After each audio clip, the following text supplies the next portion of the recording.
July 23rd, 1944. A German soldier bit into real American bacon for the first time in his life and started to cry. Not from sadness, from the terrifying realization that everything the Third Reich had told him about America was a lie. What happened next would change 25,000 lives forever. This is the story of how Texas turned enemies into neighbors one breakfast at a time. The military truck rolled north through Texas Hill country canvas, flapping in the summer heat. Inside, 23 German prisoners sat in silence, watching green hills appear through gaps in the fabric. Karl Friedrich Hartmann stared at his hands. They were still shaking. 9 days of combat in Normandy. 6 weeks without more than 2 hours of sleep at a time. His hands had been shaking since June. The man beside him muttered that American prison camps were worse than Russian ones. Another said they would be worked to death in coal mines. A third said nothing at all, just stared at the canvas roof with empty eyes. Karl said nothing because he had stopped making predictions 18 months ago on the Eastern Front, where predictions became a luxury no one could afford. The propaganda films had been clear. Americans torture prisoners. They execute officers without trial. They starve men until their ribs show through their skin like ladder rungs. Karl had watched those films in a warm barracks in Hamburg, back when Hamburg still had warm barracks, back when the world made sense in ways it would never make sense again. The truck slowed, stopped. Canvas pulled back. Texas sunlight flooded in white and merciless. Karl stepped down onto American soil and saw brick barracks with proper roofs. No trenches, no machine gun towers, just buildings that looked like buildings, not graves waiting to be filled. A guard searched him, not roughly, just efficiently. Recorded his details on a clipboard. Name, rank, unit, date of capture. The guard's hands were clean. His uniform was pressed. He smelled like soap. Real soap, not the lye substitute they had used in the Wehrmacht for the past year. The guard issued Karl a clean khaki uniform marked PW in black letters. Prisoner of war. The fabric was thick. No holes. No lice. Better than anything Karl had worn since 1942, back when the war was something that happened to other people in countries with names he could barely pronounce. Processing took 3 hours. During it, they fed him. That was when everything Karl thought he knew about the world began to collapse. The sandwich arrived on a metal tray, thick slices of bread. Real bread, not the sawdust mixture they had been eating in France. Cheese, ham, actual ham with fat marbling through pink meat. Karl picked it up. The bread was soft, still warm. He bit into it cautiously, expecting something. Punishment, a trick, some American game he did not understand. Nothing happened. He chewed, swallowed. The ham dissolved on his tongue, salt and fat, and something he had forgotten food could be. Good. The cheese was sharp, real cheese, not the paste they had been issued. The bread had texture. He could taste individual grains. A guard brought tea, with milk, and sugar. Real sugar that sparkled like tiny diamonds in the afternoon light. Karl stirred it, watching crystals dissolve. He sipped. Sweet, hot, clean. Then a second basket appeared. More sandwiches. Real butter glistening yellow on fresh bread. An apple red and perfect. Cookies that smelled like cinnamon. From the dawning realization that everything, absolutely everything the Wehrmacht had taught him about captivity was a lie, Karl's throat tightened. His chest felt compressed. Britain followed the Geneva Convention. In 1944, it held over 170,000 German prisoners and fed them adequately despite rationing its own civilians. The Americans did the same. Laboring prisoners received about 3,000 calories daily. Meanwhile, German frontline rations had fallen to around 1,800. Prisoners of the enemy were eating better than soldiers of the Reich. Karl took the second sandwich. His throat was tight. He ate it slowly, waiting for someone to stop him, to punish him, to reveal this as some elaborate American torture designed to break him psychologically before the real suffering began. No one stopped him. He finished the sandwich. The apple, 2 cookies. He drank more tea. His stomach, which had been a knot of anxiety for 6 weeks, began to unknot. Not completely, but enough. Franz Becker, a machinist from Hamburg, 32 years old with premature gray at his temples, laughed softly. Just once. A sound like broken glass. Otto Kraus, 19, from Berlin, still young enough that his face had not yet learned how to hide what he felt, began to weep. quiet tears that ran down his cheeks while he ate his third sandwich. Werner Schmidt from Munich, 29, a postal worker before the war, stared at his food like it might vanish if he looked away. Karl understood. This was not relief. This was shock. The shock of safety after weeks of expecting execution or starvation. The shock of discovering that the enemy possessed something the fatherland had lost. Not weapons, not tanks. Something simpler and more devastating. Basic human decency. That evening they served dinner in the mess hall. Lamb stew. Karl stood in line with his tray, still waiting for the other shoe to drop. Still expecting the punishment that would justify everything he had been taught about America and Americans and what happened to German soldiers who surrendered. The stew arrived in thick ceramic bowls, steam rising like prayers from the surface. Chunks of real lamb, not horse meat, not mystery scraps, but actual lamb floating in brown gravy. Potatoes cut in perfect cubes. Carrots still bright orange, not the gray mush they had been eating in Normandy. The mess hall smelled like food, real food. The kind of food that existed in memory and photographs, but not in the world Karl had been living in for the past 3 years. He sat at a long wooden table. The table was clean. He lifted a spoon. The metal was not rusted. The lamb dissolved on his tongue, fat and salt and warmth spreading through his mouth. He had not tasted meat this quality since when 1941-42. Had he ever tasted meat this good, bread came with margarine, tea hot and strong, a biscuit for dessert. Karl ate everything. He counted in his head the way he had learned to count in Russia, when counting calories meant the difference between making it through winter or not. More calories in one meal than some German units saw in an entire day. The mathematics were obscene. Around him, other prisoners ate in silence, some slowly savoring every bite, others quickly as if speed might protect them from whatever came next. Franz ate with mechanical efficiency, fork to mouth, chew, swallow, repeat. Otto ate and cried at the same time, tears falling into his stew. Werner ate nothing, just stared at his bowl like it contained evidence of some crime he could not name.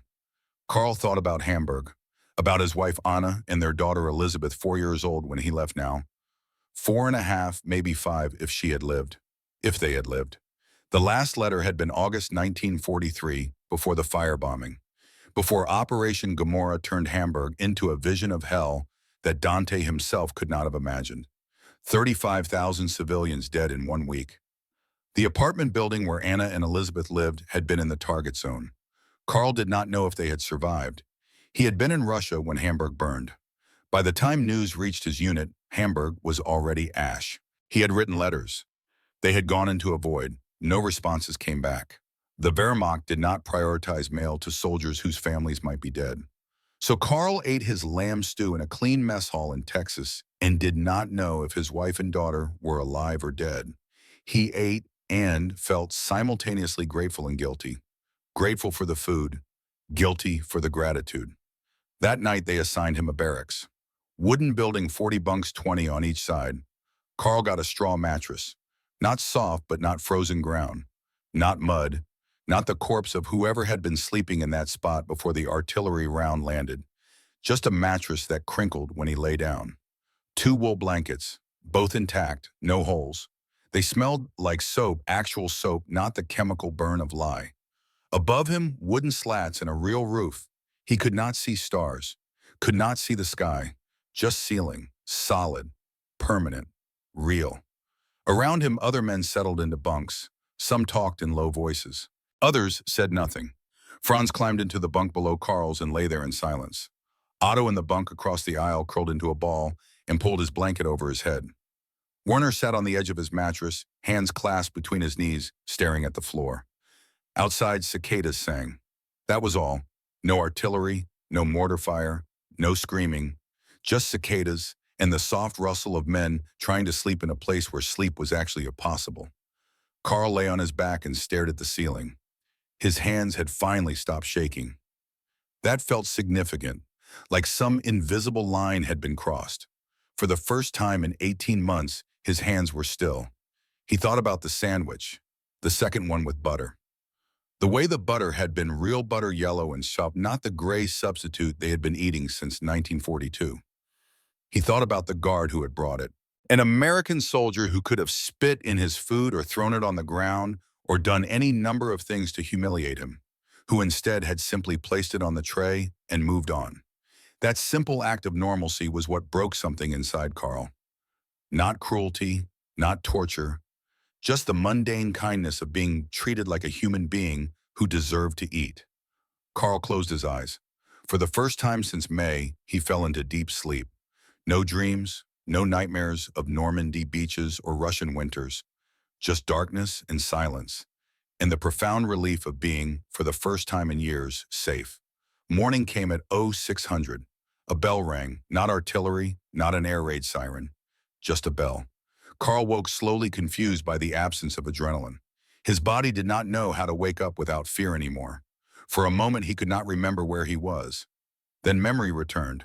Texas, prison camp, safety.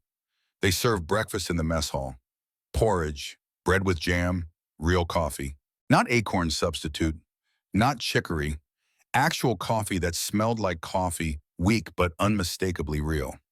The steam rose from his cup, carrying a smell Carl had forgotten existed. Roasted beans, warmth, morning. He ate the porridge, thick with milk and sugar. The bread was white, soft, fresh. The jam was strawberry sweet and tart. He drank the coffee, slowly feeling warmth spread through his chest. After breakfast, they announced work assignments. Carl was assigned to Crawford Ranch, 8 miles south of the camp. He climbed into the back of a truck with 5 other prisoners. The truck drove through Texas hill country, rolling hills covered in grass and mesquite trees, wildflowers growing in patches of yellow and purple, sky so blue it hurt to look at. The landscape looked nothing like Germany, nothing like France, nothing like Russia. This was somewhere else entirely. A place the war had not touched, had barely heard of, where men still farmed and lived and died of old age instead of shrapnel. The truck pulled up to a ranch house, white clapboard siding, tin roof, American flag hanging from a pole beside the porch. A man stood waiting by the fence, late 50s, maybe 60, weathered face, work clothes that had been mended multiple times, hands that knew labor. He spoke. His voice was flat Texas accent, flattening vowels into something musical and strange. He said, "I'm Sam Crawford. This is my ranch. My son Thomas died in France 6 weeks ago fighting men who look just like you. But the government says I need workers for harvest, and they're paying me to use prisoners. So here we are." Carl waited for hatred, for a punch, for violence to finally arrive and restore the natural order of war. Instead, Sam Crawford handed him a scythe and asked, "You know how to use this?" Carl nodded. He had grown up in Hamburg, a city boy, but the Wehrmacht had taught him plenty about manual labor. Digging trenches, hauling supplies, swinging tools that were designed to hurt earth instead of men. Sam said, "Good. Follow me." They walked into wheat fields that stretched to the horizon, golden stalks heavy with grain. The wheat whispered in the wind. That was the only sound. Wind and wheat and boots on dry earth. Sam showed them what to do. Cut the wheat in rows, stack the stalks, move to the next section. Simple labor, honest, the kind of work that existed before the war and would exist after. Carl took the scythe. The handle was smooth from use, worn by other hands in other summers. He swung it. The blade bit into wheat. Stalks fell. He moved forward. Swing, cut, step, swing, cut, step. A rhythm as old as farming itself. The sun climbed. Texas heat pressed down like a physical weight. Sweat soaked through Carl's uniform. His back began to ache, his hands soft from weeks of not working blistered. But it was honest pain, pain that came from labor, not fear. Pain that meant something. Mid-morning, Sam brought water in mason jars, ice clinking, ice in July, in the middle of a workday. Carl held the cold glass. Condensation dripped onto his fingers. In Russia, men had died for water like this, killed each other for half-frozen puddles. Here it came in mason jars with ice. He drank. The water was cold enough to hurt his teeth. Clean. No taste of metal or chemicals or death. Just water. Lunch came at noon. Sam pulled out a basket from the truck. Bread, corned beef, apples, cake. Real cake with frosting. He laid it out on a blanket in the shade of a mesquite tree and said, "Eat." The prisoners looked at each other. Franz spoke first, asking in broken English if this was really for them. Sam said yes, just yes, like it was the simplest thing in the world. They ate. Carl bit into the apple. Crisp, sweet.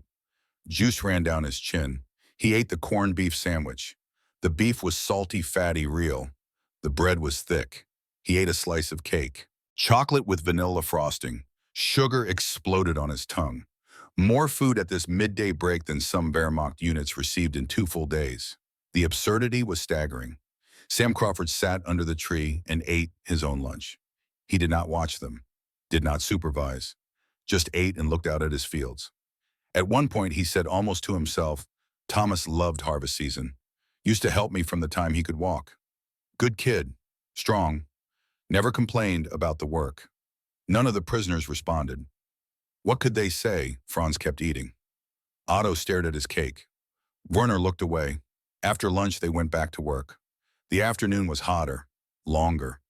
Carl's back screamed. His hands bled through the blisters, but he kept swinging the scythe, kept cutting wheat. There was something almost meditative about it. The repetition, the simplicity. Cut the wheat, stack it, move on. No decisions, no moral calculations, just work. Evening came. Sam drove them back to camp in his own truck. The sun was setting, painting the sky orange and purple. The truck bounced over dirt roads. Dust rose behind them. No one spoke. At camp, they served dinner. More stew, potatoes, bread, margarine, tea, another biscuit. Carl ate everything again.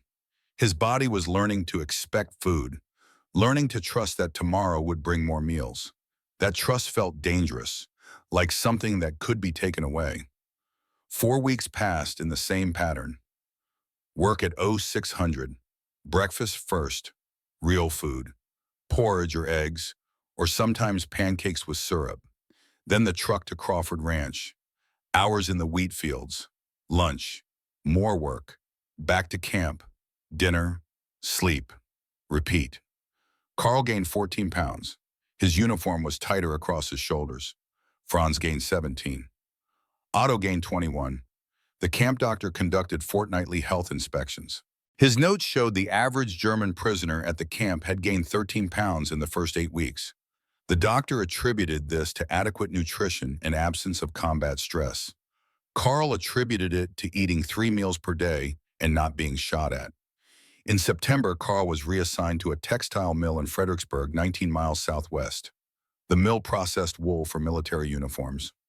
Ironic, making uniforms for men who were fighting Germany. But war was full of such ironies now. Everything that had once made sense had been turned inside out.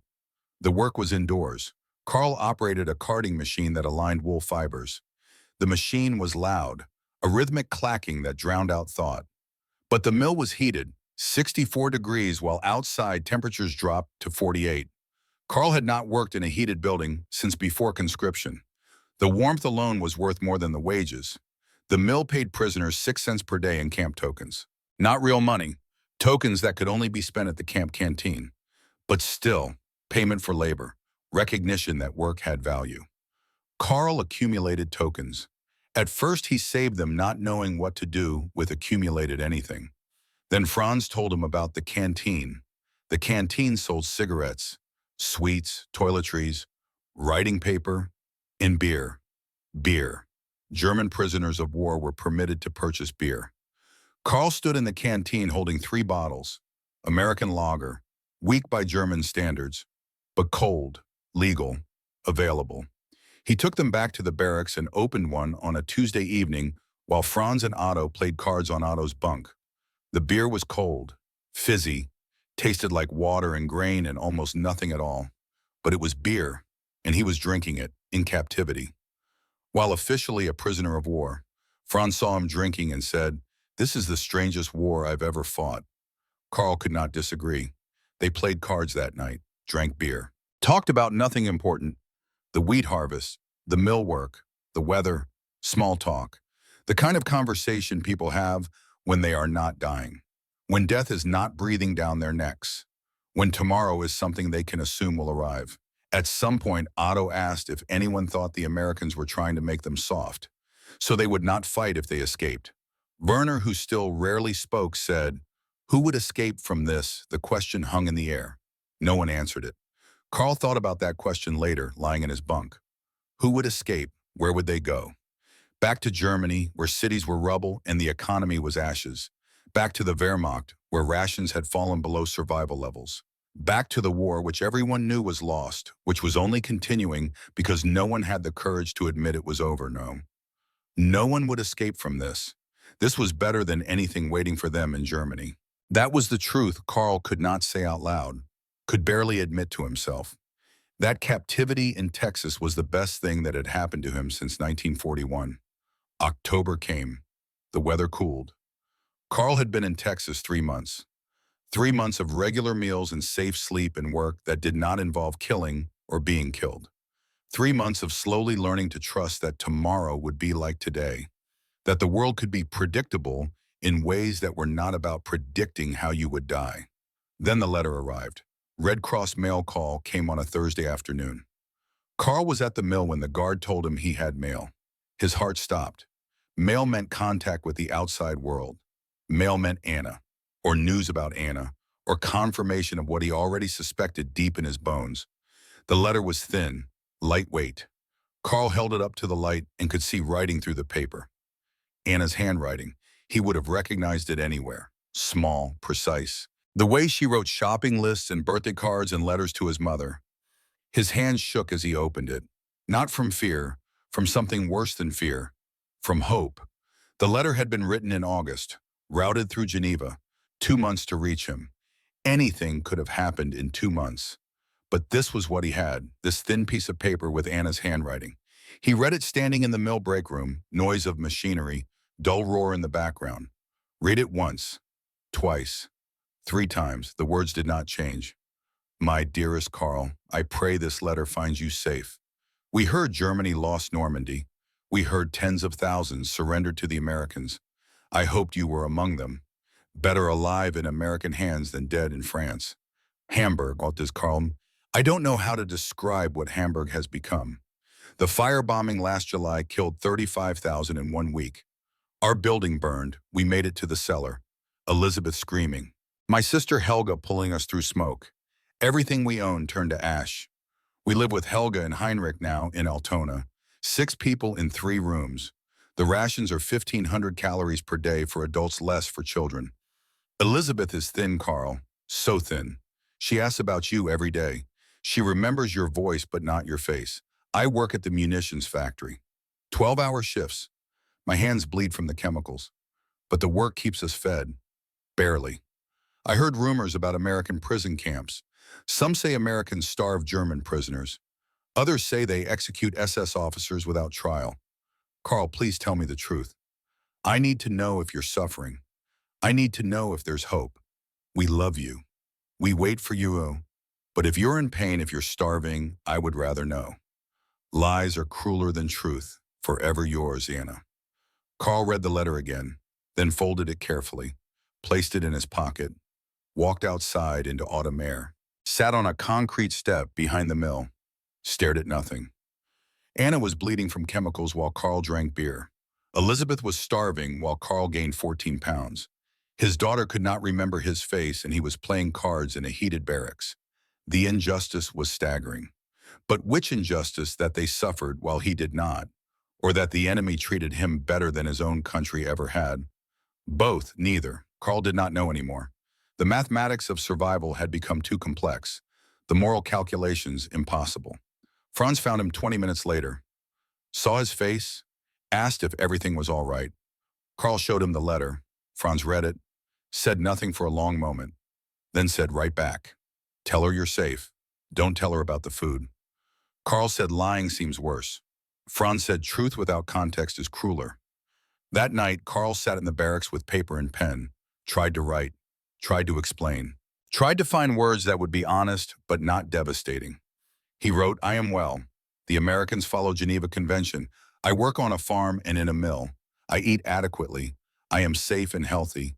I think of you and Elizabeth every day. Stay strong, the war will end soon. I love you. Generic. Safe. Empty. Everything important left unsaid.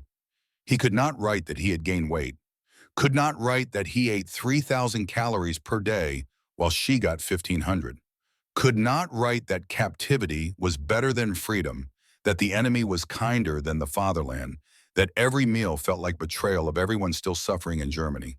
So he wrote nothing important and everything necessary, sealed the letter, handed it to the Red Cross representative, watched it disappear into the mail system, carrying his lies of omission across the Atlantic, Genoa, to a woman who was bleeding for the Reich, while Carl drank American beer in Texas.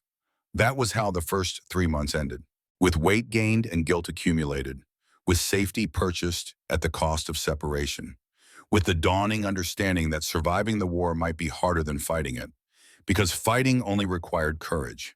Surviving required living with yourself afterward, and Carl was learning that living with yourself was the hardest combat of all. December arrived in Texas with cold mornings and warm afternoons, the kind of weather that reminded Carl of autumn in Hamburg, before the war, before everything. The camp prepared for Christmas. American guards strung lights along the barracks. Real electric lights, not candles. Someone brought in a pine tree 9 feet tall and set it up in the mess hall. The tree smelled like forest, like something alive and growing in a world where things still grew. Prisoners made decorations from paper folding and cutting in the evenings after work. Stars, angels, chains that looped from branch to branch. Carl watched them work and thought about Christmas 1939, the last Christmas before the war. Anna had made stolen. Elizabeth, not quite 2 months old, had slept through the entire celebration. That Christmas felt like it had happened to someone else. Some other Carl who lived in some other world where Christmas meant family, and not counting how many of your unit had died since the previous December. The mess hall smelled like pine and cinnamon now. Someone was baking. The scent carried through the camp, warm and sweet. Carl stood looking at the tree and thought, this is what Christmas is supposed to look like. Before the war, before everything. On December 23rd, the Red Cross delivered mail. Carl saw his name on the list and felt his stomach drop. Mail meant news. News was rarely good. He took the envelope. Light, thin, Anna's handwriting again. Postmarked December 10th. 13 days to reach him. Faster than the last one. He opened it in the barracks. Franz and Otto were there sitting on Otto's bunk playing cards. They looked up when Carl made a sound. Not a word, just a sound. Air leaving his lungs all at once. Franz asked what was wrong. Carl handed him the letter. Let Franz read it out loud because Carl could not read it again. Could not see those words in Anna's handwriting. One more time. Franz read, My dearest Carl, I have terrible news. Heinrich is dead. Killed in Belgium, December 18th. Battle of the Bulge, they are calling it. The Wehrmacht sent a telegram. Killed in action. Body not recovered. No further information. Helga is destroyed. She sits in the corner and does not speak. Elizabeth asks why Tante Helga is crying. I do not know what to tell her. How do you explain death to a child who has seen too much death already? Franz stopped reading, folded the letter, handed it back, said he was sorry. Carl took the letter, folded it again, placed it carefully in his footlocker, under his spare uniform, as if proper storage could somehow contain what the letter meant. He walked outside. December afternoon, cold but not bitter, nothing like Russian cold, nothing like the cold that killed you. Just Texas winter, which was barely winter at all. Rain was falling, light, steady, the kind of rain that fed crops and filled wells and did not care about wars or dead men or the mathematics of injustice. Carl stood in the rain and let it soak through his uniform. Heinrich Müller had fought for 3 years. North Africa under Rommel, Sicily, Italy, France. He had survived battles Carl could not imagine.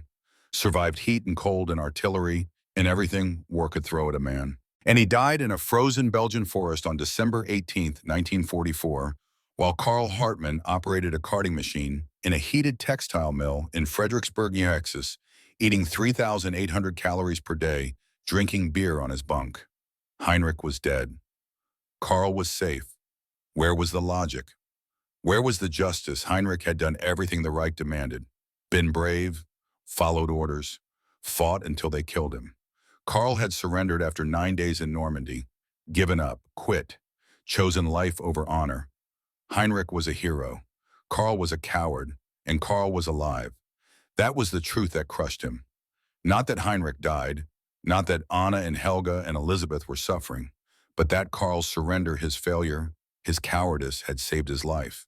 While Heinrich's courage, his loyalty, his everything the Wehrmacht said made a good soldier had killed him. The mathematics did not work, could not work. Because if Karl was right to surrender, then Heinrich was wrong to keep fighting. And if Heinrich was right to keep fighting, then Karl was wrong to be alive. One of them had to be wrong. And Karl did not know which one. Did not know if saving himself made him smart or selfish.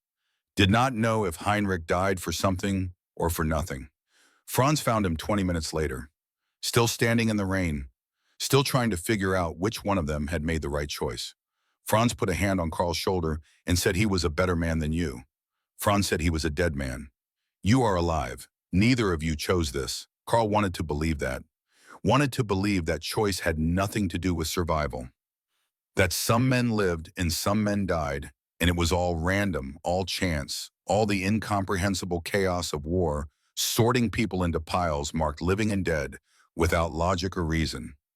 But he could not believe it, because he had chosen. In Normandy, when the Americans advanced and his unit broke and ran, Karl had thrown down his rifle and put his hands up. That was a choice. Heinrich in Belgium had not made that choice, had kept fighting. That was also a choice. And only one of them was still breathing. Christmas Day came. The mess hall served turkey, real turkey, not chicken or horse meat or mystery meat. Turkey with stuffing and cranberry sauce and mashed potatoes and gravy and pie for dessert. The kind of meal Americans ate on holidays. The kind of meal Karl had never eaten in Germany, not even before the war. Most prisoners were somber, thinking of home, of families, of Christmases that used to mean something other than counting how many people had died since the last one. Some men ate quietly. Others pushed food around their plates. Karl could not eat. The turkey sat in front of him, perfect, glistening with butter and herbs. The stuffing smelled like sage and onions. The cranberry sauce was tart and sweet. The pie crust flaked at the touch of a fork. Karl took one bite of turkey and tasted nothing. His mouth was full of food and empty of flavor. All he could taste was ash. Otto sat across from him. Otto, who was 19 and looked 16, who had been drafted straight from gymnasium, who had written Karl once that his entire family died in the Dresden firebombing. Mother, father, two younger sisters. Gone. Otto was alone in the world except for this barracks, these men, this strange safety in enemy hands. Otto said, my entire family is dead. Everyone I knew before the war. I am the only one left, and I am here eating turkey, safe and warm. I used to feel guilty about that. Now I just feel grateful. Not happy, but grateful. Heinrich would want you alive, Karl. The dead do not want company. They want us to survive. Karl looked at Otto, 19 years old and already carrying more grief than most men accumulated in a lifetime. Otto, who cried into his pillow at night when he thought no one could hear, who woke up screaming sometimes from dreams he never talked about. Otto, who still found reasons to be grateful. Karl nodded, did not speak, could not speak, just nodded and pushed his turkey around his plate and wondered how long man could carry guilt before it crushed him completely. Winter passed, January, February, March. Outside, the war continued without them. News filtered into the camp through guards and newspapers and radio broadcasts. Germany was losing on all fronts. The Soviets pushing from the east, Americans and British from the west, cities falling, territory shrinking, the Reich collapsing in on itself like a dying star. Karl worked at the mill, operated his carding machine, ate his meals, slept in his bunk, saved his tokens, did not buy beer anymore, could not make himself do it, felt too much like celebrating while Heinrich rotted in a Belgian forest. Other prisoners adapted differently. Some, like Franz, accepted their situation with pragmatic resignation. This was life now. Make the best of it. Others, like Werner, withdrew into silence. Stopped talking, stopped engaging. Just existed day to day, waiting for something they could not name. And then there were men like Hans Richter. Hans was 30, SS officer, captured in France, hardcore Nazi, true believer. The kind of man who still thought Germany would win, who saw cooperation with the Americans as treason, who organized resistance in the camp, small acts of defiance, refusal to work, attempts to maintain military discipline among prisoners who no longer cared about military anything. Hans held meetings in the barracks at night, quiet, careful. But everyone knew. He talked about loyalty, about duty, about how Germany would win and traitors would be punished, about how prisoners who got comfortable, who drank American beer and played American cards and forgot they were German soldiers, would face consequences when the Reich restored order. Most prisoners ignored him. Some listened. A few believed. Karl avoided him entirely, had nothing to say to men who still thought dying for Hitler was noble, who could not see what everyone else saw, that the war was lost, that Germany was finished, that holding on to ideology while the world burned was not loyalty, it was insanity. But Hans kept talking, kept organizing, kept trying to maintain the illusion that they were still soldiers instead of what they actually were. Defeated men in a foreign country, eating foreign food, learning that maybe the enemy was not what they had been told. In March, Karl received another letter from Anna.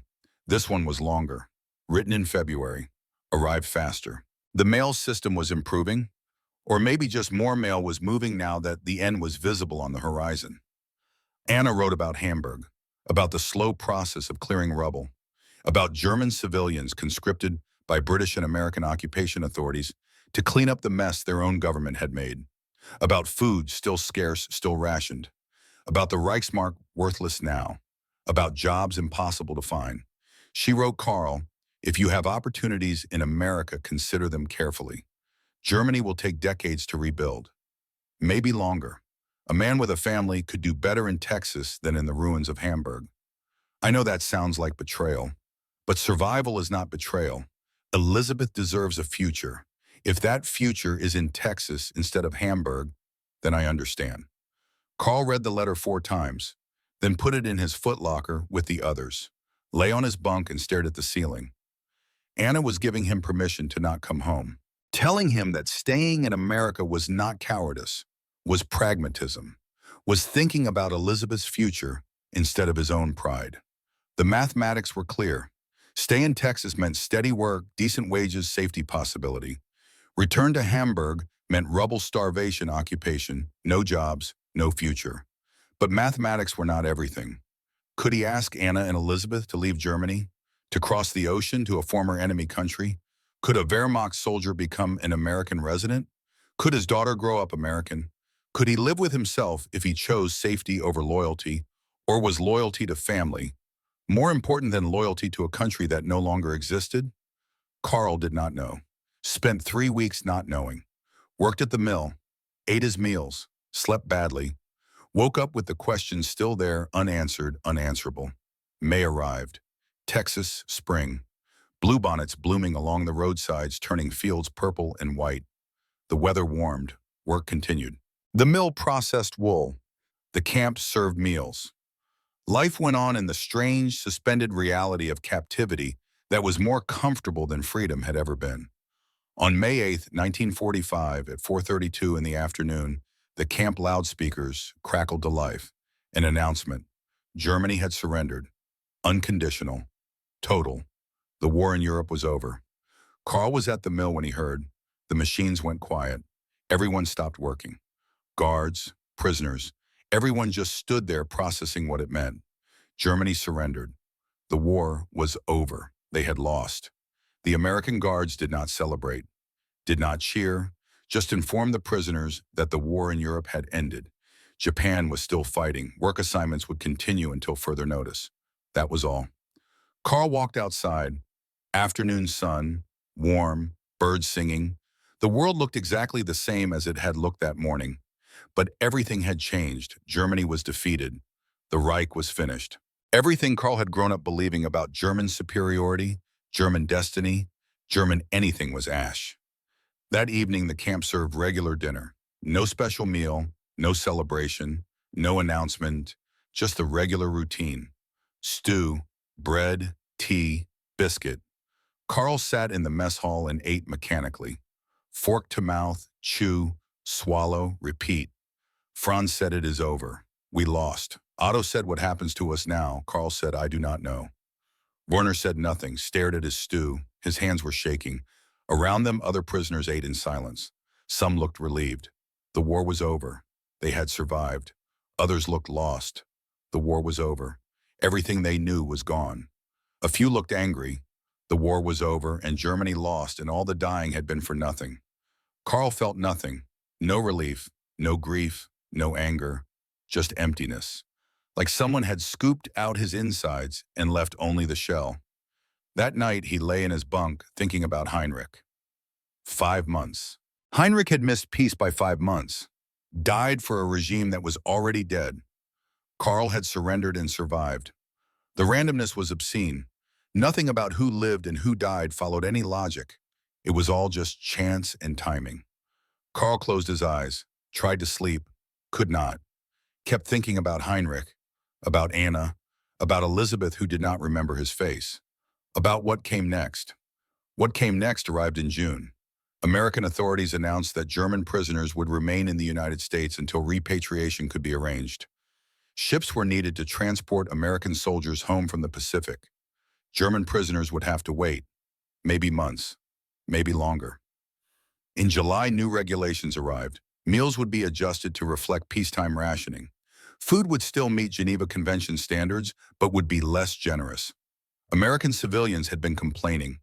They were dealing with continued rationing while German prisoners ate beef and butter. The meal changes began in August. Less meat, more vegetables. Organ meats appeared more frequently. Liver, kidneys, heart, cuts most working people were eating. The bread was darker, made with less refined flour. Puddings appeared less often. Desserts became occasional instead of daily. The meals were still adequate, still more than Karl had eaten in the Wehrmacht, but the abundance was diminishing, the special treatment ending. They were becoming what they actually were, defeated soldiers, prisoners, not guests. Franz complained that the Americans were finally treating them like actual prisoners. Karl disagreed. The Americans were still feeding them regularly, still housing them properly, still paying them for work. The reduction in food quality was minor compared to what German prisoners experienced in Soviet camps. Karl had heard stories, men who had been transferred from Eastern Front captivity through prisoner exchanges. Men who described Soviet camps where prisoners died by the hundreds from starvation, dysentery, typhus, where guards beat men to death for stealing bread, where winter killed whoever disease had missed. Getting captured by the Americans was fortune. Getting captured by the Soviets was a death sentence. Karl knew this. Everyone knew this. They were lucky. Even with reduced rations, even with less meat, even with being prisoners. In September, Karl was sent back to Crawford Ranch for harvest. Sam Crawford was standing by the fence when the truck arrived. Same place, same position. Like the past year had not happened. Like Germany had not surrendered.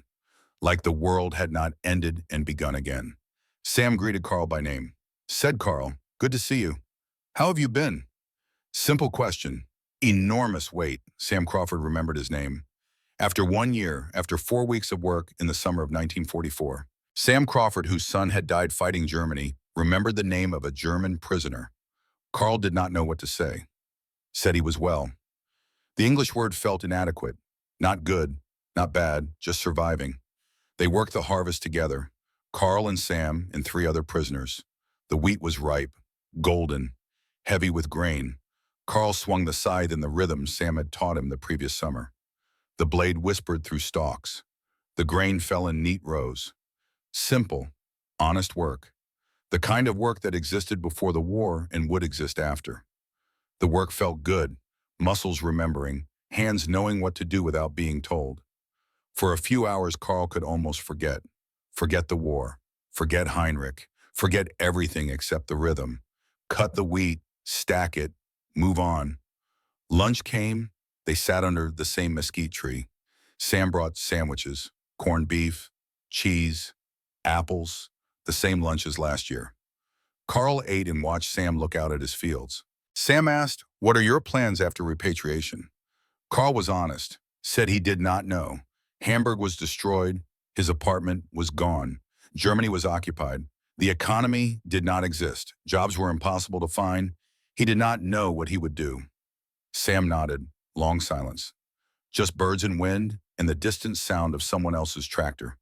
Then Sam said Texas will need workers after the war. Farm laborers, mill workers, skilled tradesmen. If you wanted to stay in America, Carl, I would help you navigate the immigration process. Carl stopped chewing, stared at Sam, could not process what he had just heard. Sam continued, said the government was allowing some German prisoners to apply for work permits.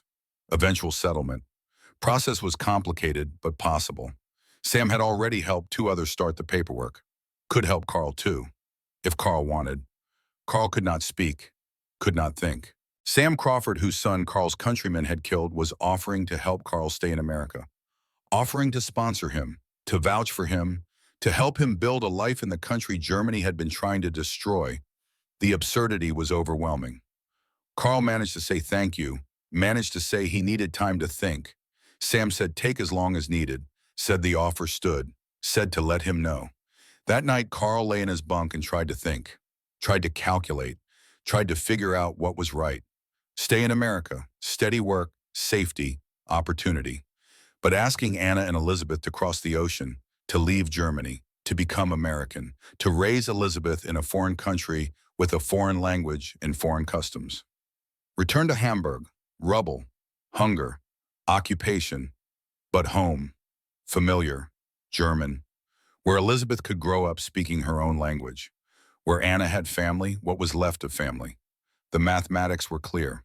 America offered better opportunities, at least short term, but mathematics were not everything. 3 weeks passed. Carl worked, thought, could not decide. Franz went to him one night and said he was going home to Cologne. His mother was still alive, could not abandon her. Otto was uncertain, family dead, nothing waiting in Dresden. But Germany was home, was it not? Werner said he would rather starve in German ruins than live on American charity. Said it with such bitterness that Carl knew Werner would be one of the first to apply for American immigration. Hans Richter said staying in America was treason, said when Germany rebuilt, collaborators would be identified. Punished, said real Germans went home. Carl stopped listening to Hans. In October, Carl received another letter from Anna, written in September. Hamburg was slowly recovering, she wrote. Rubble being cleared. Food still scarce, but the Americans were providing minimal rations. Jobs were scarce, but possible. The city was coming back to life slowly, painfully, like a broken bone healing wrong. And then at the end of the letter, Carl, I meant what I wrote before. If you have opportunities in America, consider them carefully. Germany will take decades to rebuild. Elizabeth is 6 now, growing up fast. She needs stability. She needs food. She needs a father who is not broken by what he has seen. If America can give you that, if America can give us that, then we should take it. I am not asking you to abandon Germany. I am asking you to choose your family over your pride. Carl read the letter 4 times. Anna was giving him permission to not come home. More than permission. She was telling him that staying was the right choice. For Elizabeth. For all of them. In February, Carl spoke with Sam Crawford again. Asked if the offer still stood. Sam said yes. Absolutely yes. Said he had already helped 3 other German prisoners apply for work permits. The process was complicated but possible. Would need employment sponsorship, character references, approval from immigration authorities. Sam could provide sponsorship. The camp commandant could provide references based on work record. Carl would need to wait months, maybe longer, but it was possible. Carl asked for time to consider, needed to be sure. Sam said take as long as needed. Carl spent 3 weeks thinking. 3 weeks of work and meals and sleep and endless internal arguments. Stay in America, build a new life in Texas, better opportunities at least short term, but asking Anna and Elizabeth to cross the ocean, to become American, to leave everything familiar, risk anti-German sentiment, risk Elizabeth growing up torn between 2 identities, return to Hamburg, devastation, hunger, occupation, but home, where Anna had family, where Elizabeth could grow up German. The mathematics kept saying stay. The heart kept saying go home. Carl was caught between them, unable to choose, unable to escape the choice. On March 11th, 1946, Carl made his decision. He approached Sam at the ranch. Morning, cold, sun just rising over the hills. Sam was working on a tractor, hands already greasy, breath visible in the air. Carl said, "Mr. Crawford, I would like to accept your offer." Sam looked up, wiped his hands on a rag, extended one to Carl. They shook. Sam's grip was firm, calloused, real. Sam said, "You made the right choice." Carl said, "I am not certain about that, but I am certain about the alternative." Sam smiled, just a little, said that is usually how the right choices feel. They worked on the tractor together in silence, fixed a broken belt on the harvester.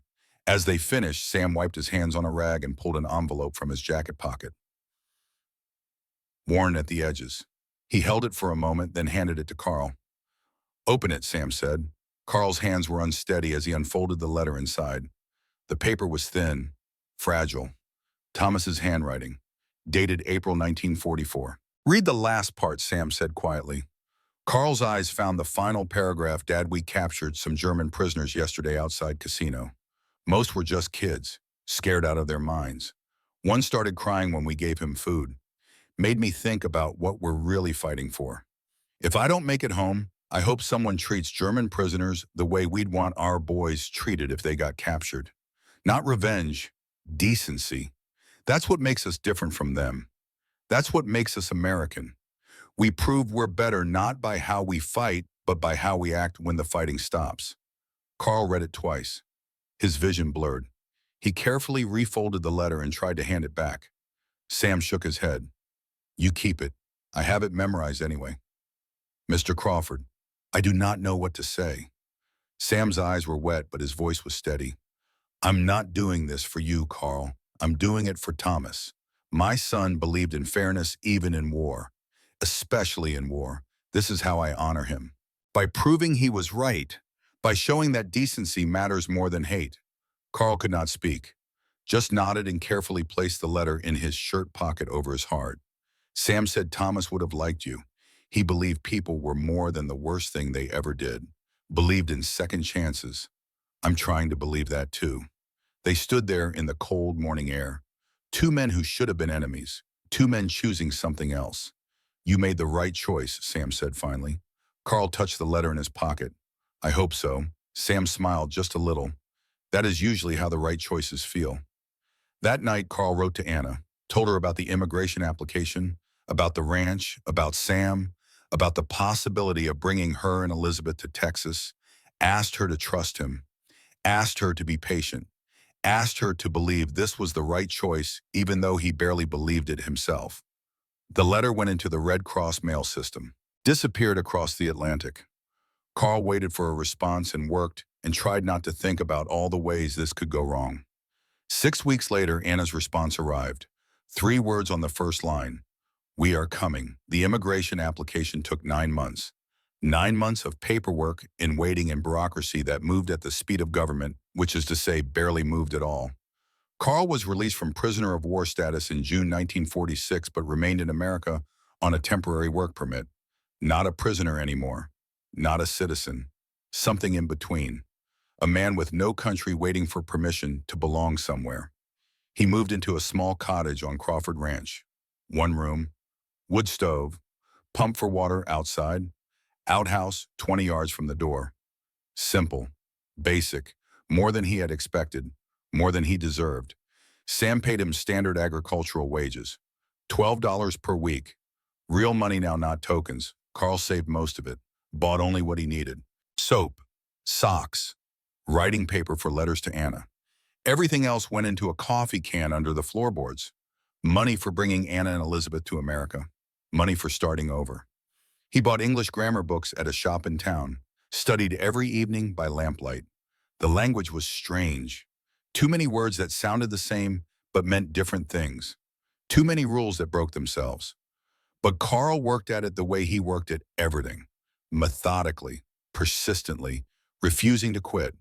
By November, he could conduct basic conversations without needing translation.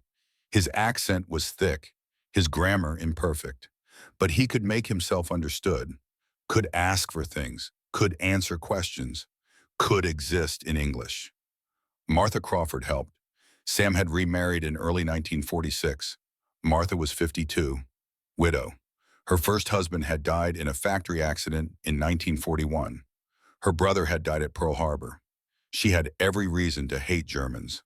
Instead, she corrected Carl's pronunciation over Sunday dinners and taught him idioms that made no sense but that Americans used constantly. Raining cats and dogs, piece of cake, break a leg. Carl memorized them like vocabulary lists, not understanding why Americans could not just say what they meant. The community split over his presence.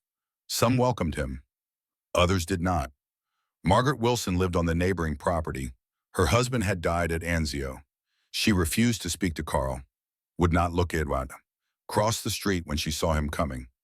Carl understood, did not blame her. Her husband was dead and Carl was alive, and no amount of explaining would make that fair. Robert Henderson commanded the local Veterans of Foreign Wars post. He complained to the county about having a Nazi working free in their town. Never mind that Carl had never been a Nazi. Never mind that Nazi and German were not the same thing. To men like Henderson, the distinction did not matter. Carl was German. Germans had killed Americans. Therefore, Carl was the enemy. Simple mathematics. Sam defended him, told Henderson that Carl had paid his debt, that the war was over, that holding grudges was easier than showing grace. Henderson did not listen. Some men prefer their hatred pure and uncomplicated, but others were different. The pastor at the Lutheran Church, Reverend James Mitchell, welcomed Carl to services, shook his hand, invited him to sit in a pew like anyone else. The school teacher, Sarah Cooper, asked Carl about Germany before the war, wanted to know what it was like, not the propaganda version, the real version, what people ate, what children learned, what ordinary life looked like before Hitler. Carl told her what he remembered, Sundays with his parents, his father who worked at the port, his mother who made sauerbraten every Saturday, the small apartment that smelled like coffee and bread. The ordinary life that had existed before someone decided it was not enough that Germany needed to be great again, that greatness required war. Sarah listened, took notes, used his stories in her history lessons, taught her students that Germans were people, not monsters, that war happened when people forgot that simple fact. On March 3, 1947, Carl received a letter from the immigration office. His application had been approved. He was granted permanent residence in the United States of America with authorization to bring his immediate family. Carl read the letter 3 times. Each time the words stayed the same. Approved. Permanent residence. Immediate family. He was going to stay. He was going to bring Anna and Elizabeth here. To Texas, to America, to this place that had been enemy territory and was now somehow home. That night, Carl sat in his cottage and cried. Not from sadness, from relief so overwhelming it felt like physical pain. 3 years ago, he had been shooting at Americans from a defensive position in Normandy. Now he was authorized to live and work in America permanently, a former enemy soldier becoming a legal immigrant. The logic made no sense. But war had taught Carl that logic was optional. Survival was what mattered, and survival meant accepting grace even when you did not understand it. He wrote to Anna immediately, told her about the approval, about the cottage, about the ranch, about Sam and Martha, about the possibility of a life here, asked her to apply for travel documents, to bring Elizabeth, to trust him one more time. 6 weeks later, Anna's response arrived. 3 words on the first line. We are coming. September 19, 1947. Carl stood at the bus station in Fredericksburg watching vehicles arrive from Houston. 3 years and 4 months since he had seen his wife and daughter. 3 years and 4 months of letters and waiting and wondering if memory was reliable or if he had invented the people he was waiting for. The bus pulled in, brakes hissing, diesel smoke. Carl's breath caught, his chest tight with anticipation. The door opened, passengers descended, an older couple, 2 businessmen, a woman with a baby, and then Anna stepped down. 30 years old but looking older, thin, tired, hair pulled back. She wore a dress Carl did not recognize, probably borrowed, or made from whatever fabric she could find in occupied Hamburg. Behind her, Elizabeth, 7 years old now, dark hair like Anna's, eyes that had seen too much. She held Anna's hand and looked around at Texas like it was another planet. Carl walked forward. Anna saw him. Her face changed, not smiling exactly. Something deeper than smiling, recognition, relief, love that had survived 3 years of separation and war and everything that breaks people. They embraced. Carl held her. She felt smaller than he remembered, thinner, breakable. He said her name, just her name, Anna. She said his, Carl. They stood there holding each other while other passengers moved around them. Elizabeth stayed back, shy, uncertain. Carl knelt down to her level, spoke in German. Liesel, it is Papa. Do you remember me? Elizabeth looked at Anna. Anna nodded. Elizabeth turned back to Carl, studied his face. Said you look different than your picture. Carl smiled. Said I am older now. We are all older. Elizabeth considered this, then said Mama says we are going to live in Texas now. That you have a farm. Carl said not my farm. I work on a farm. We have a small house. You will like it. Elizabeth said, does it have a real bed? Carl said yes. It has a real bed. Elizabeth said, good. I am tired of sleeping on the floor. The first weeks were difficult. Anna spoke no English. Elizabeth was frightened of the unfamiliar countryside. The space, the emptiness. Texas was so big, so open. Not like Hamburg, where buildings pressed close and people lived on top of each other. Here you could see for miles. Sky and grass and nothing else. Anna struggled with the isolation. In Hamburg, even bombed and occupied, there were people, neighbors, community. Here the nearest house was a mile away, the nearest town 5 miles. Anna was alone all day while Carl worked. Alone with a daughter who asked questions she could not answer and fears she could not calm. Elizabeth struggled with school. Sarah Cooper enrolled her immediately, wanting to help. But Elizabeth spoke no English. The other children stared at her, whispered, made her feel foreign in ways that hurt worse than bombs. At least bombs were honest about trying to kill you. Martha Crawford helped, came to the cottage 3 times a week, brought food, taught Anna English, patient instruction, practical phrases, how to shop, how to talk to neighbors, how to exist in this new country that did not hate them, but did not quite welcome them either. Sarah tutored Elizabeth after school, helped her learn English, helped her catch up on lessons she had missed during years of war and displacement. Elizabeth was smart, learned fast. By Christmas, she could speak basic English. By spring, she was almost fluent. But fluency did not mean belonging. The other children still saw her as German, as other, as enemy, even though the war was over. Children learn prejudice from parents who cannot let go of anger. Carl worked longer hours, trying to provide, trying to prove he was worth the risk Sam had taken on him. Sam never complained, never questioned, just paid Carl his wages and treated him like any other worker. Like being German did not matter. Like the past could be left in the past if people chose to leave it there. Christmas, 1947. The Crawford family invited them for dinner. Carl hesitated, did not want to impose. Sam insisted, said Martha had already set at extra places, that refusing it would insult her cooking, which was the worst insult you could give a Texas woman. They went. Carl and Anna and Elizabeth dressed in their best clothes, which were not very best at all. They entered the Crawford house, warm, smelling like roasted turkey and pie. A Christmas tree in the corner, decorated with lights and ornaments that caught the lamplight. Thomas's photo was on the mantel, young, smiling, in uniform. Carl tried not to look at it, failed. The photo drew his eye like gravity. Sam saw him looking, said Thomas would have liked you. He believed in second chances, believed people were more than the worst thing they had ever done. Carl did not know what to say. Said thank you, inadequate, insufficient, but Sam nodded like it was enough. They ate dinner, turkey, stuffing, sweet potatoes, cranberry sauce, more food than they had seen in years. Elizabeth's eyes went wide. Anna ate slowly like she was afraid the food would vanish if she moved too fast. After dinner, Sam gave Elizabeth a present, small box wrapped in brown paper. She opened it carefully. Inside a doll, porcelain face, blue dress, real hair. Elizabeth held it like it might break, said thank you in careful English, her first real toy in years. Martha gave Anna a cookbook, American recipes, said maybe Anna could teach her some German dishes in return. Anna promised she would. Though Carl knew finding the ingredients for sauerbraten in Texas would be impossible, they left late, walking back to the cottage under cold stars. Elizabeth carried her doll. Anna carried the cookbook. Carl carried the weight of knowing he owed these people debts he could never repay. Time passed, seasons turned. Carl kept working, Anna learned English. Elizabeth excelled in school. They built a life. Small, quiet, nothing like the life Carl had imagined as a young man in Hamburg, but real, solid, theirs. In 1948, Carl leased 40 acres adjacent to Crawford Ranch. Sam co-signed the loan.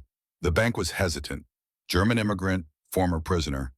But Sam vouched for him, said Carl was a good worker, reliable. The bank agreed. Carl used his savings for equipment, old tractor, plow, seeder. He planted wheat and barley.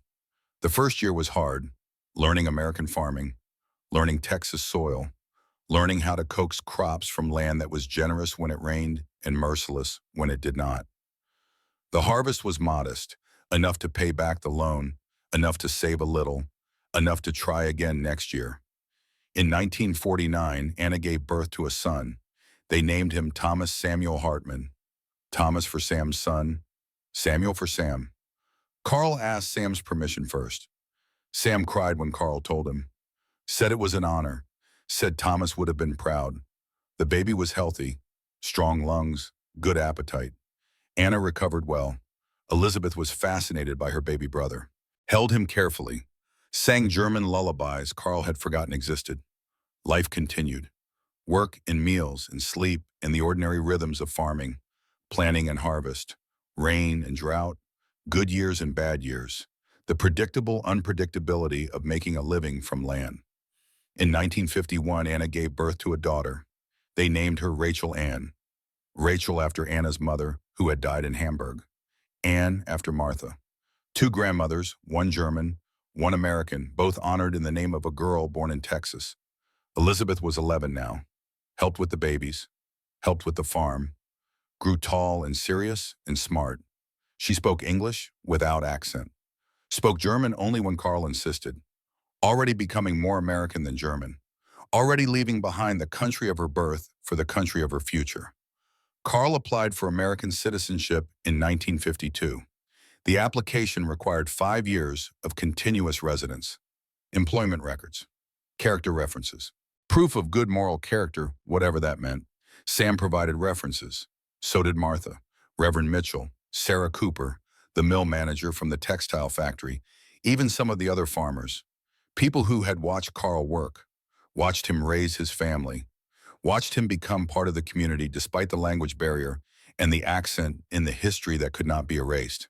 But Robert Henderson objected, filed a formal complaint, claimed Carl was a Nazi sympathizer, provided no evidence because there was no evidence, just accusation based on nationality and prejudice and inability to forgive. The immigration office investigated. FBI agent came to the ranch, interviewed Carl, interviewed Sam, interviewed neighbors, asked questions about Carl's war service, his politics, his associations. Carl answered honestly.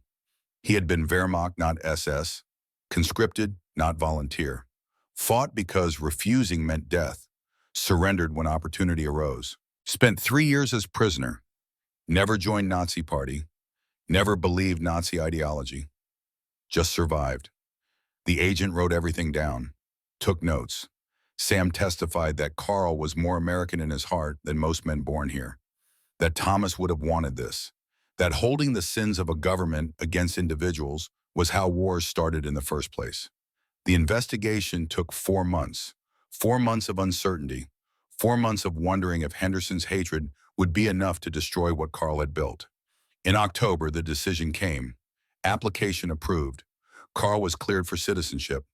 November 17, 1952, County Courthouse in Fredericksburg. Carl stood with 11 other immigrants, Mexican, Polish, Italian, and all waiting to become American.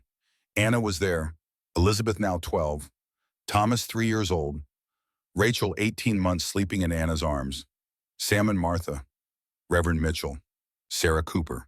People who had chosen to show up, chosen to witness, chosen to say that this mattered. The registrar called names. One by one, immigrants stepped forward, raised right hands, recited the oath. Carl's turn came. He stepped forward, raised his right hand. The registrar began.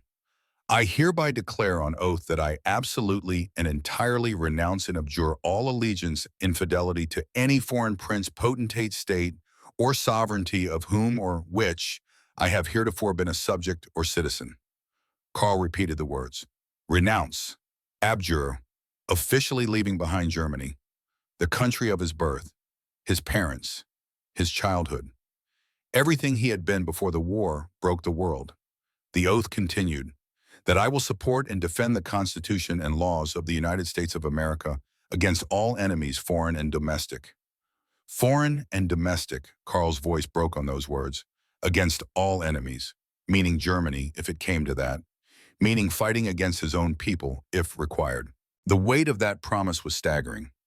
He finished the oath. The registrar asked him to state his name.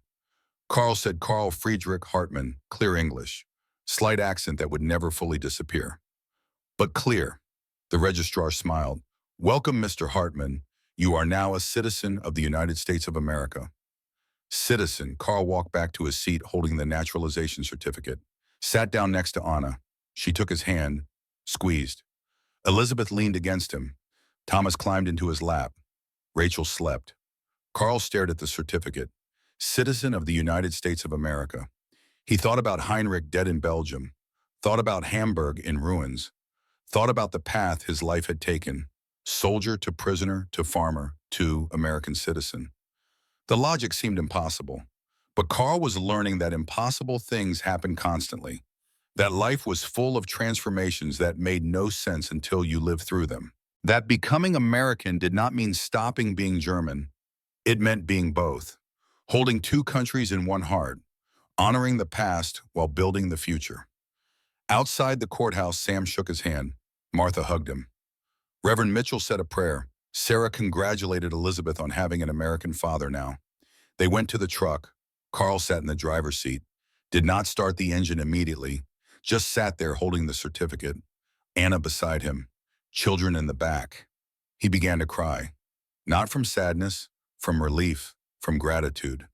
From the overwhelming weight of a second chance he had never expected and did not fully deserve. He cried for Heinrich, who never got a second chance. For all the men who died fighting for a regime that destroyed everything it touched. For the random cruelty of war that killed good men and spared cowards and made no distinction between the two. Anna said, "We are home now, Carl. We are home." Carl nodded, could not speak. Just nodded and cried and held his naturalization certificate like it was the most valuable thing he had ever owned. Because it was. Years passed, the farm grew. Carl bought another 80 acres, then 40 more. Hired help during harvest. Taught Thomas and Rachel to work the land. Elizabeth went to college, University of Texas in Austin, first in the family to attend an university. She studied education. Became a teacher like Sarah Cooper. In 1958, Elizabeth married Daniel Murphy, Irish descent, American-born, good man. Catholic, but Reverend Mitchell performed the ceremony anyway at the Lutheran church. Carl walked Elizabeth down the aisle and gave her away and tried not to think about how quickly children grew, how time moved faster than seemed possible. Thomas studied engineering at Texas A&M, smart, methodical, like Carl, graduated 1966, got a job with the state, designed bridges, married a girl from Dallas, had 3 children. Rachel studied nursing, graduated 1970, worked at the county hospital, married a farmer, stayed local, close enough to visit every Sunday. Sam Crawford died in 1968, 82 years old. Heart attack, quick, painless. The way good men should go. Carl spoke at the funeral, tried to explain what Sam had meant, how Sam had saved his life not by feeding him or housing him, but by treating him with dignity when he had no reason to.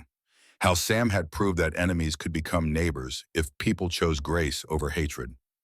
Carl broke down during the eulogy, could not finish, sat down.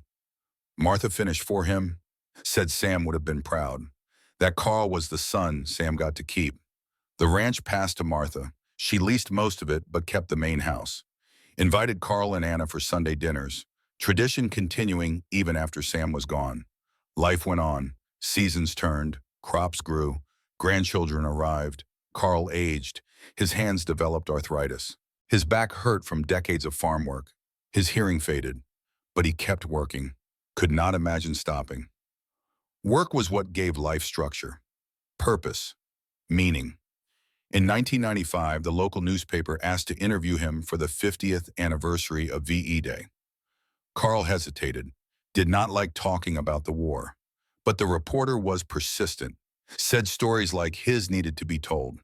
They did the interview at the farm. Carl talked about Normandy, about surrender, about arriving in Texas expecting torture and receiving kindness, about Sam Crawford offering him a future when he deserved nothing, about becoming American while staying German, about raising children who were fully American but carried German names and German heritage. The article ran, front page, with a photo of Carl standing in his wheat field. The headline read, "From Enemy to Neighbor, One Man's American Dream." The response was overwhelming. Letters arrived from across Texas, people thanking him for sharing his story, some from other German immigrants who had similar experiences, some from veterans who remembered guarding German prisoners, some from children of German immigrants who had hidden their heritage and now felt permission to acknowledge it. One letter came from Germany, from Heinrich Muller's daughter, Anna's niece. She had found the article online, wrote to say her father would be proud of Carl, that surviving was not betrayal, that building a good life honored the dead more than joining them. Carl read that letter 10 times, kept it in his desk drawer, read it whenever doubt crept in, whenever survivor's guilt threatened to overwhelm gratitude. The years between the interview and his death were quiet but full. Carl slowed down. His arthritis made mornings difficult, but he never stopped walking his fields at dawn, checking fences, talking to the land like an old friend. In 1996, Elizabeth's oldest son, the one named Carl, enlisted in the U.S. Army. Young Carl came to the farm before basic training. They sat on the porch. The grandson asked about the war, about surrender, about whether his grandfather had been afraid. Old Carl was honest, said he had been terrified every day. That courage was not absence of fear. It was choosing to survive despite the fear. That surrendering had felt like failure then, but saved his life. That sometimes the bravest thing you can do is choose to live. Young Carl listened, said he understood, said he was proud to carry his grandfather's name. Old Carl watched his grandson drive away and thought about Thomas Crawford, about second chances, about how grace multiplied across generations. In 1997, Martha Crawford died. 91 years old, peaceful in her sleep, Carl spoke at her funeral, said Martha had welcomed a German stranger when she had every reason to slam the door, that she chose kindness when hatred would have been easier, that the world needed more people like Martha Crawford and fewer people who mistook revenge for justice. After the funeral, the Crawford Ranch sold to developers. Within months, houses rose where wheat fields had stood. Carl hated seeing it, but understood. Time moved forward.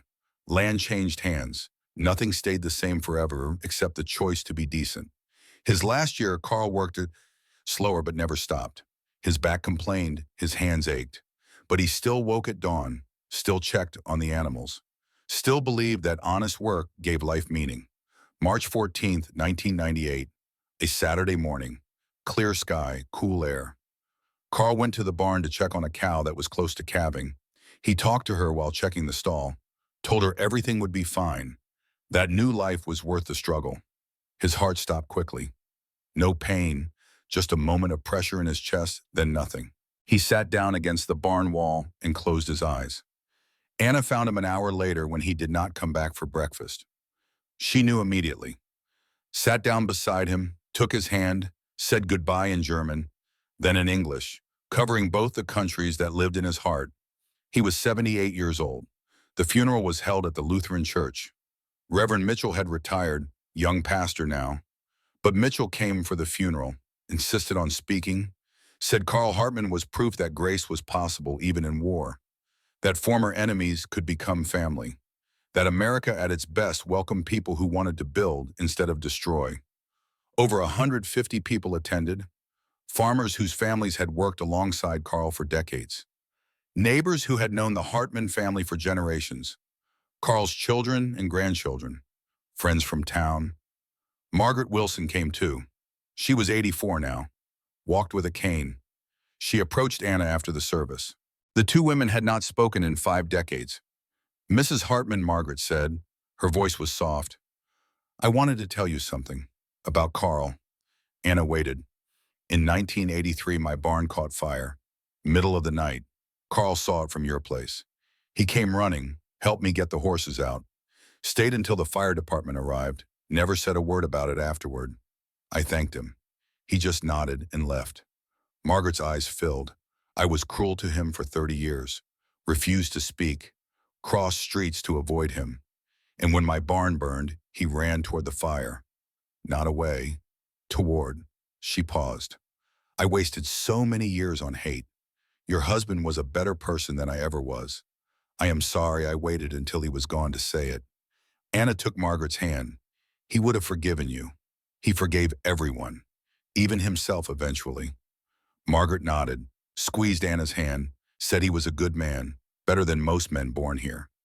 The two women stood together, 2 widows, 2 survivors, separated by an ocean and a war and 30 years of silence, united finally by the recognition that hate was exhausting and forgiveness was the only thing that made the burden lighter. They buried Carl in the Texas State Cemetery in Fredericksburg, plot purchased years earlier. Simple headstone, Carl Friedrich Hartmann, 1919 to 1998. Soldier, farmer, American, husband, father, friend. Anna placed a single yellow rose on the coffin, his favorite. The American Legion Post provided an honor guard, not the VFW. Robert Henderson had died years earlier, taking his hatred with him. But the American Legion came, 7 men in uniform. They stood at attention, played taps, folded the flag, presented it to Anna. One of the honor guard was Elizabeth's son, Carl's grandson, named Carl after his grandfather, serving in the U.S. Army, wearing the uniform of the country his grandfather had once fought against. The symmetry was almost too perfect. After the burial, the family gathered at the farmhouse, food, coffee, stories, people sharing memories of Carl, his quiet humor, his work ethic, his love for Anna and the children, his pride in being American while never denying being German. Thomas told a story about teaching Carl to drive a combine, how Carl had been terrified of the machine, how he had insisted on reading the manual 3 times before touching the controls, how careful he was, how methodical, how he treated every tool like it was precious because he had come from a world where nothing was precious anymore.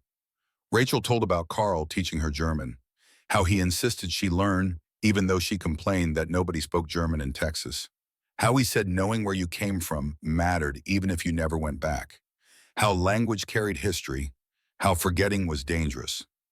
Elizabeth read a letter Carl had written her before she left for college. Advice, encouragement, hope for her future. At the end he wrote, "You are American, never doubt that. But you are also German, never forget that. Both countries live in you. Honor both. Learn from both. Be better than both." The gathering lasted until evening. People left slowly, reluctant to end it, to acknowledge that Carl was gone, that an era had ended. Anna lived another 7 years. Dietrich died in 2000 from 87 years old, buried next to Carl, same cemetery, matching headstones, together in death as they had been in life, separated by war, reunited by grace. Their story was not unique. By 1948, over 25,000 German prisoners of war had chosen to remain in America permanently. They became farmers, miners, factory workers, husbands, fathers, Americans. They built lives in the country they had been taught to hate, and in doing so they proved something the Wehrmacht could never admit, that the enemy was more humane than the regime that sent them to war. That surrender was not weakness, but wisdom. That survival required letting go of everything you thought you knew about the world. Carl understood this the moment he took that second sandwich in July 1944, and no one stopped him. Everything he had been told was a lie. The truth was simpler and more terrible. The side he had fought for had lost the war before it began. Not because of tanks or planes or soldiers, because cruelty cannot defeat decency, because nations that feed their prisoners better than their own troops cannot sustain wars of conquest, Because Texas in the summer rain was closer to heaven than Berlin ever was. And heaven was not a place. It was what happened when people chose mercy over hate, when former enemies became family, when a man got a second chance he never expected and built something beautiful from the ruins of everything he lost. In 2024, Carl's great-granddaughter Emma visited his grave with her own daughter. 4 generations removed from the man who arrived in Texas as a prisoner. Emma knew the story, had heard it from her grandmother Elizabeth, knew about Hamburg and Normandy and Sam Crawford and the sandwich that changed everything. Her daughter asked who Carl was. Emma said he was brave, not because he fought, but because he chose to live. Because when the world gave him a second chance, he did not waste it on hatred or regret. He built a family. He built a farm. He built a life that honored everyone who did not get second chances. The daughter asked if Carl was a hero. Emma thought about that, said yes, but not the kind of hero who gets medals, the kind who wakes up every day and does the work and loves his family and treats people with kindness even when they do not deserve it. That kind of hero. They stood at the grave in silence. Texas, sun, warm, birds singing, life continuing the way it always continues. One generation giving way to the next. Stories passed down. Lessons learned. History remembered, so it does not repeat. Emma placed flowers on the grave, yellow roses. She did not know they had been Carl's favorite, just thought they looked nice. Sometimes grace works that way, without knowing, without trying, just choosing beauty because beauty matters. They left as evening came, driving back to Austin. The cemetery grew quiet. Carl's headstone caught the last light. Soldier, farmer, American, simple words for a complicated life.